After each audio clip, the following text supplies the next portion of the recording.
In the 1800s, the railroads faced a problem. Farm labor shortages along their newly expanded westward lines threatened profitability. Not surprisingly, in 1853, they jumped at the chance to support a New York City minister's idea, an early version of foster care that would find homes for the city's orphans on farms in the Midwest.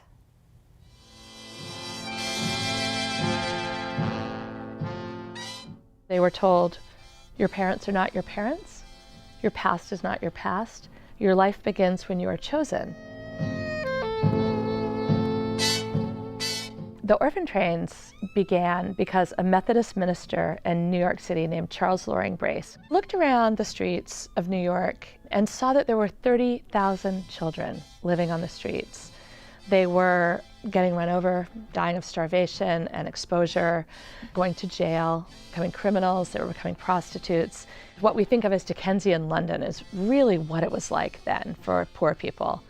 Immigrants were pouring in, the Industrial Revolution was replacing jobs for poor people with machines. The Civil War was raging and creating vulnerable war widows. So there are many reasons that there were all these children on the streets. And Brace had this idea, it was sort of a glorified fresh air fund.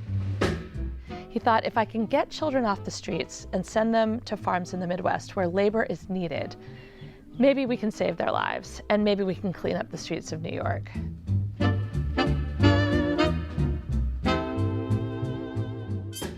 He worked with the train companies to send children on trains to the Midwest, and the trains each held between 10 and 30 children. And over the course of the next 75 years, over 250,000 children were sent to the Midwest. There were two ways that people got children from the orphan trains. The Foundling Hospital, which got into the act a little bit later, would put notices in newspapers around the Midwest, and people would write in and say, I'd like a blonde, curly-haired, blue-eyed, 7-year-old boy with a sweet disposition. And so they would look around and find that child and put him on a train, and then that person would be waiting on the other end.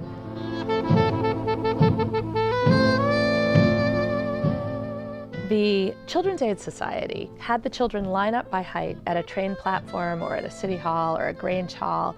Then farmers or whoever came would often, not unlike a slave auction, have them run in place, check their teeth, check their muscles, have them do even sit-ups or push-ups to make sure they were strong because they wanted workers.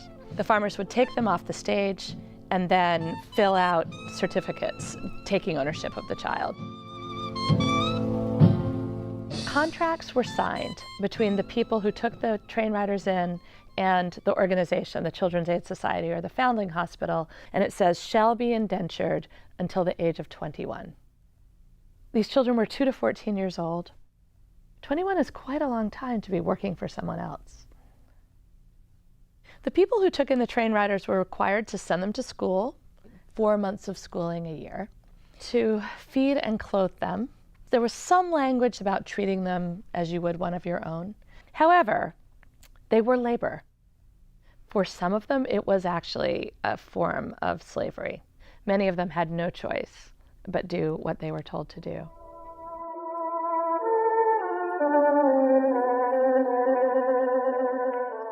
There were volunteers in communities who were supposed to check in on the children. That was rather spotty as a process. For one thing, they were volunteers. And because children were property, even if someone went out to check on a situation, it was much more likely that the adults would be believed than that the child would be believed. Furthermore, there was a great disincentive to take children out of homes because it was so hard then to know what to do with them. And so they would often leave children in situations that were not really the best for them. It was an imperfect system, and what it meant is that it was absolutely a roulette wheel. And the children had no choice about where they were going, and the people who took in the train riders were as varied as human nature.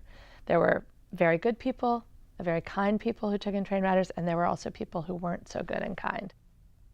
Even if the people who took them in were kind, they often treated them as a little bit less than family. One of the reasons we don't know much, that most people don't know much about the orphan trains, is that the train riders themselves didn't realize that they were part of this large movement. 250,000 children go on these trains, and most of them think that their train was the only one that went. So you can see why they didn't organize more quickly or reach out to each other. I was so lucky. When I began this book, there were 150 living train riders. Today, there are probably between 10 and 20. It was such a gift. I had access to living train riders and could interview them.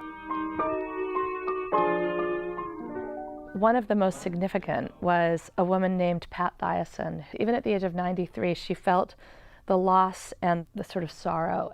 She said, "They were good people, but they were not my people." As one train rider said to me, we had been through so much turmoil and so much trauma. Every child who rode the Orphan Train had been through something terrible. Otherwise, they wouldn't have been there because the trains were the last resort.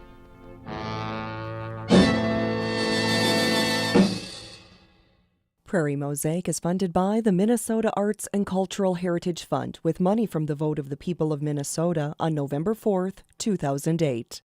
The North Dakota Council on the Arts, and by the members of Prairie Public.